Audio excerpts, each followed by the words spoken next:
तो कहानी के शुरू में हमें तबाह होती आग के तूफान में लिपटी दुनिया दिखाई जाती है। ऐसा इसलिए है कि आसमान से कई एस्ट्रॉइड जमीन से टकरा चुके हैं। इनकी वजह से लगा हुआ आग का तूफान इतना खतरनाक है कि एक पूरे मुल्क को खत्म करने में 1 मिनट भी नहीं लगा रहा। ये तूफान शुरू हुआ था नॉर्थ अटलांटिक से। एक एक करके सारे मुल्कों को आग में लपेटते हुए सबसे आखिर में बारी आएगी ऑस्ट्रेलिया की। इस तूफान को वहां तक पहुंचने में 12 घंटे का वक्त लगेगा, लेकिन अपनी जान बचाने का ऑस्ट्रेलिया के लोगों के पास भी कोई रास्ता नहीं है।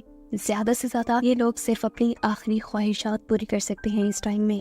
ऐसे ही हम ऑस्ट्रेलिया में रहने वाले एक जेम्स नाम के लड़के से मिलते हैं। हमारी मूवी का मेन कैरेक्टर जो इस टाइम अपनी वाइफ जोई के साथ था। इनको भी मालूम है कि जल्द ही ये लोग मरने वाले हैं। कुछ पल वो और जोई एक साथ गुजारते हैं, जिसके बाद जेम्स अपनी जिंदगी के इन आखिरी घंटों को एक पार्टी में जाकर एंजॉय करने का फैसला करता है। हालांकि जोई चाहती थी कि जेम्स इस टाइम उसके पास रहे। मरने से पहले वो लोग सुकून से बीच के पास कुछ वक्त गुजारे, पर जेम्स हर हाल में पार्टी में ही जाना चाहता था क्योंकि वहाँ उसकी गर्लफ्रेंड उसका इंतजार कर रही थी। जेम्स की गर्लफ्रेंड के बारे में सुनकर भी जोई उसे कुछ नहीं कहती क्योंकि अब क्या ही फर्क पड़ता है, जल्द ही वो लोग मरने वाले हैं। जोई एक और मर्तबा ये कहते हुए उसे रोकने की कोशिश करती है कि जेम्स, मैं प्रेग्नेंट हूँ। जेम्स कुछ वक्त के लिए शॉक तो होता है, लेकिन फिर भी जोई को यही छोड़कर अपनी गाड़ी स्टार्ट करके यहाँ से चला जाता है। रास्ते में देखने को मिलता है कि जेम्स बहुत ज्यादा ड्रिंक कर रहा था, शायद इसलिए कि अभी तक वो सिचुएशन को एक्सेप्ट ही नहीं कर पा रहा था। सिर्फ उसी का नहीं, सभी लोगों का यह हाल था। मोस्टली लोग इस सिचुएशन को समझ ही नहीं पा रहे थे, और जो समझ गए थे वो अपनी जिंदगी के आखिरी पलों में अपनी मर्जी करना चाहते थे।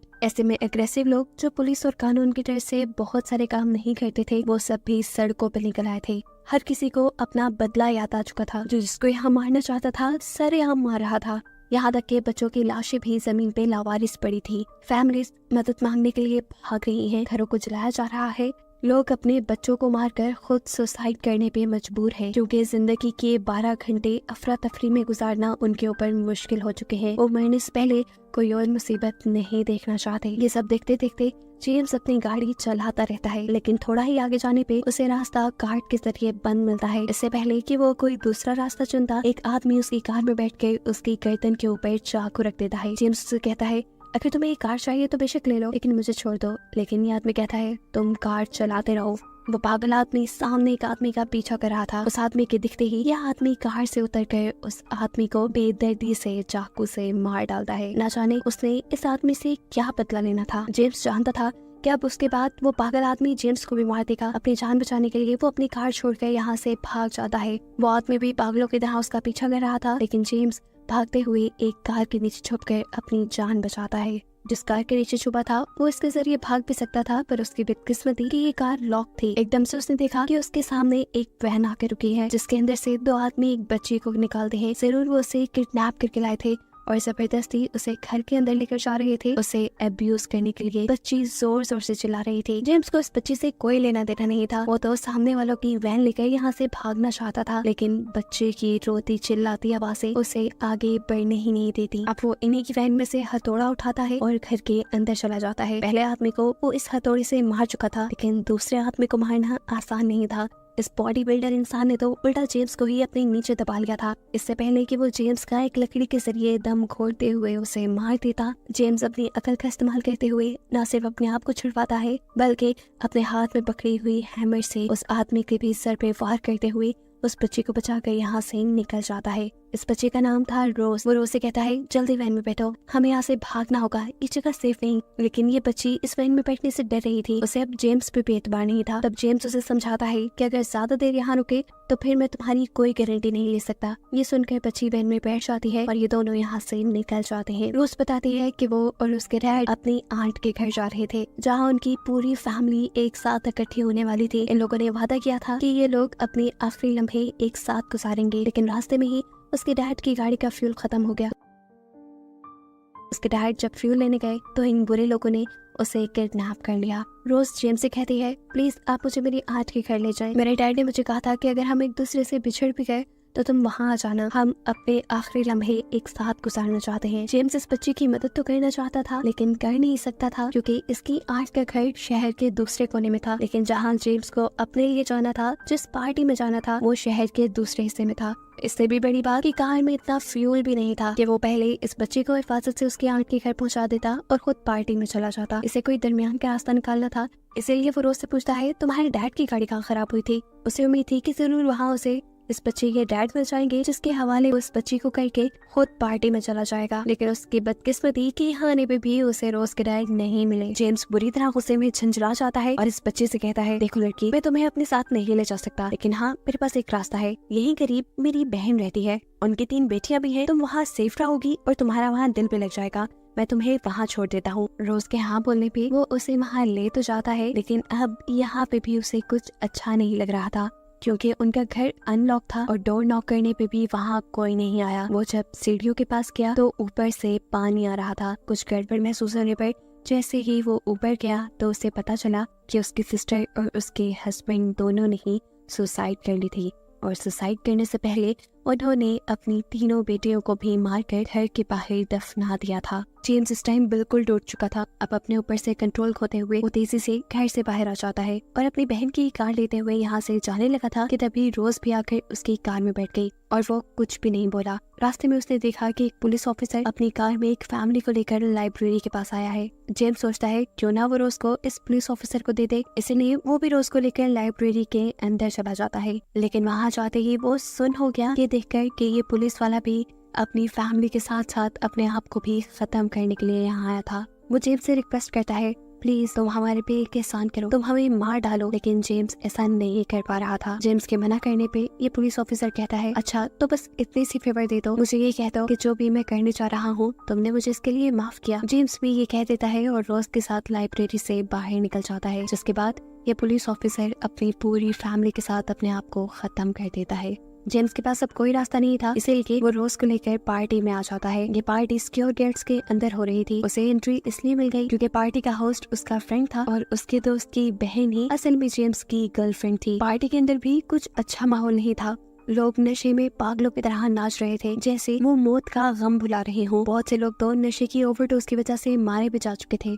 इस सारे माहौल में रोज अपने आप को काफी अनकंफर्टेबल महसूस कर रही थी, इसीलिए वो जेम्स का हाथ जोर से पकड़ लेती है और तभी उसके पीछे एक लड़की आ जाती है। ये लड़की रोज को एक दूसरे नाम से पुकार रही थी। इस लड़की की दिमागी हालत ठीक नहीं है। ऐसा लग रहा है कि शायद उसकी बेटी गुम हो गई हो और वो रोज में अपनी बेटी ढूंढ रही थी। किसी तरह जेम्स इस लड़की से रोज का पीछा छुड़वाकर उसे आगे ले जाता है और फाइनली पूल के अंदर उसे अपनी गर्लफ्रेंड मिल जाती है। अब ये दोनों रोज को इसी पूल में छोड़कर खुद रूम में चले जाते हैं। यहाँ पर जेम्स की गर्लफ्रेंड मजे करना चाहती थी, लेकिन जेम्स का ऐसा कोई मूड नहीं था। उसका मूड बहुत ज्यादा खराब था। वो बहुत डिप्रेस था क्योंकि अभी वो इतनी सारी मौतें देख कर आया था, जिसमें उसकी बहन की भी मौत थी। वो ये सारी बातें अपनी गर्लफ्रेंड को बताता है, लेकिन उसकी गर्लफ्रेंड तो इन सारी बातों पे ध्यान ही नहीं देती और कहती है, तुम ये बातें मुझे क्यों बता रही हो?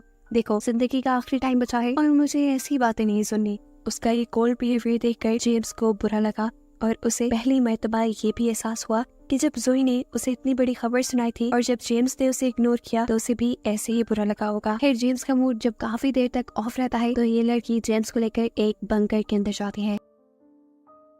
इस बंकर के अंदर बहुत सारा खाना और कुछ बेड्स थे। ये लड़की बताती है, देखो जेम्स, हम इस बंकर के अंदर रहेंगे। इस बंकर के अंदर 1 साल का खाना है और वो सारी सहूलतें हैं जो एक इंसान को जिंदा रहने के लिए चाहिए। अब दुनिया चाहे तबाह हो भी जाए, हम तो इस बंकर में जाकर छुप जाएंगे। ये लड़की शायद पागल हो गई थी। जेम्स उससे कहता है, होश में तो हो, ये जो फायर स्टॉर्म आ रहा है इससे इतनी आसानी से बचा नहीं जा सकता। चाहे तुम जमीन की कितने ही हजारों मीटर नीचे बंकर क्यों ना बना लेती, ये फायर स्टॉर्म तुम्हें फिर भी मार डालेगा। जेम्स के मुंह से ये बातें सुनकर तो ये लड़की भी खौफ में आ गई और तभी इस लड़की का भाई भी यहाँ आ गया। हमें पता चला कि इस लड़की को मौत से डर लगता था, इसीलिए उसके भाई ने अपनी बहन से ये झूठ बोला था ताकि दुनिया खत्म होने से पहले एटलीस्ट वो पैनिक ना करे। और अब क्योंकि जेम्स ने इस लड़की को सारी हकीकत बताती थी, इसीलिए इस लड़की का भाई यानी जेम्स का दोस्त उसे मारने के लिए पीछे पड़ जाता है। अपनी जान बचाने के लिए जेम्स भागकर बाहर आ गया। बाहर जाते ही उसने जल्दी से रोज को ढूंढा, जिसे लेकर वो यहाँ से जल्द बाहर जाना चाहता था, लेकिन वो तो उस लड़की के हाथ में वॉमिट कर रही थी जो लड़की उसे अपनी बेटी समझ रही थी। असल में सेरा ने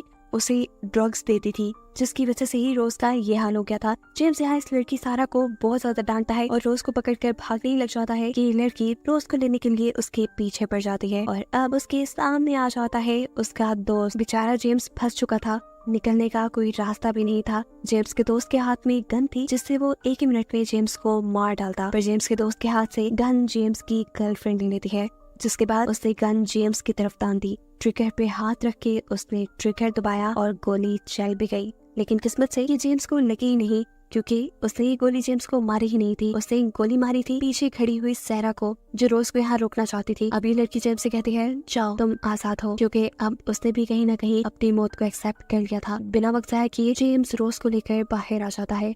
अपनी कार में बैठते हुए वो तेजी से यहाँ से जाना चाहता था, लेकिन रास्ते हर तरफ से ब्लॉक थे। अब वो पैदल ही आगे बढ़ जाता है। रास्ते में उन्हें एक टैक्सी मिलती है, जिसमें बैठते हुए जेम्स रोज को अपनी मॉम के घर ले जाता है। आखिरी वक्त में जेम्स की मॉम उसे यहाँ पर देखकर खुश थी। उन्हें उम्मीद थी कि जेम्स उनसे मिलने जरूर आएगा। हालांकि ये तो जेम्स के प्लान में शामिल भी नहीं था। चाहे किस्मत जेम्स को यहाँ ले आई, लेकिन उसकी मॉम की उम्मीद नहीं टूटी। जेम्स यहाँ अपनी मॉम को सारी कहानी सुनाता है कि किस तरह वो इस बच्ची को उसकी आंट के घर पहुंचाने की कोशिश कर रहा है। उसकी मॉम कहती है, अगर तुम जिंदगी के आखिरी टाइम में इस लड़की के लिए काम कर रहे हो तो बहुत अच्छा कर रहे हो, गॉड तुम्हें इसका रिवॉर्ड जरूर देंगे। यहाँ पर उसकी मॉम उससे उसकी बहन के बारे में भी पूछती है, जिस पर जेम्स उनसे झूठ कह देता है कि नहीं, मैं उनसे मिला ही नहीं। वो नहीं चाहता था कि उसकी मॉम को आखिरी टाइम में कोई बहुत बड़ा सपना मिले। अपनी मॉम को मिलने के बाद वो रोज को छोड़ने के लिए उसकी आंट के घर निकल जाता है और वहाँ पहुँचने पे इन्हें कोई नजर नहीं आता। करीब जंगल में जेम्स बहुत सारे लोगों की लाशें देखता है और उन्हीं लाशों में से एक रोज के डैड की भी थी। ये देखकर वो टूट गया। उसके अंदर हिम्मत नहीं थी ये खबर रोज को देने की। उसने रोज को बता दिया कि तुम्हारे डैड के साथ सभी लोग मर गए हैं। ये खबर सुनकर जैसे रोज भी पागल हो जाती है। उसे जेम्स की बातों पे यकीन नहीं था। वो खुद जाकर सब कुछ अपनी आंखों से देखना चाहती थी, लेकिन जेम्स उसे यहाँ रोक देता है और फिर एक कपड़े में उसके डैड की लाश को ढकते हुए उसके सामने ले आता है, क्योंकि वो नहीं चाहता था इतनी छोटी सी बच्ची इतने सारे मरे हुए लोगों को देखे। अपने डैड को मरा देखकर रोज की भी दुख की इंतहा नहीं थी। वो रोने लगी और ये सब देखकर जेम्स को भी दुख होने लगा। जेम्स अपने हाथ से कहता है, तुम्हारे डैड मर गए हैं, चलो तुम अब मेरे साथ ही चलो। लेकिन रोज कहती है, नहीं, मैं अपने डैड के पास ही रहूंगी, क्योंकि मैंने उनसे वादा किया था कि हम आखिरी टाइम में एक साथ रहेंगे। इस बच्ची की ये बातें सुनकर जेम्स की आंखों में आंसू आ जाते हैं। उसे वो टाइम याद आ जाता है जब जोई उसे अपने पास रुक रही थी। जेम्स के जहन में सिर्फ यही ख्याल चल रहा था कि उससे अच्छी तो ये लड़की है जो अपनों के साथ रहना, अपना वादा निभाना चाहती है। जेम्स भी अब उसी की तरह एक आखिरी अच्छा काम करना चाहता था। वो वापस जोई के पास जाना चाहता था, इसीलिए वो इस लड़की को यहाँ पर छोड़कर निकल जाता है। लेकिन अब उसकी आंखों से आंसू नहीं रुक रहे थे। फाइनली वो अपनी वाइफ जोई के पास पहुँच भी गया। जोई अब उससे नाराज थी, उससे मिलना नहीं चाहती थी, लेकिन यहाँ जेम्स उसे किसी तरह मना लेता है। जोई समुद्र के किनारे पे खड़ी थी। ये दोनों एक दूसरे को हक करते हैं और अचानक उनकी तरफ अंगारे पड़ने लगे। दूर से तेज रोशनी आती दिखाई दी और मालूम हुआ कि वो आग का तूफान अब इनकी तरफ भी आ चुका है, जो अगले ही सेकंड इन्हें अपनी लपेट में ले चुका था। ये दोनों मर गए और इन्हीं को दिखाते हुए ये कहानी यहाँ खत्म हो गई।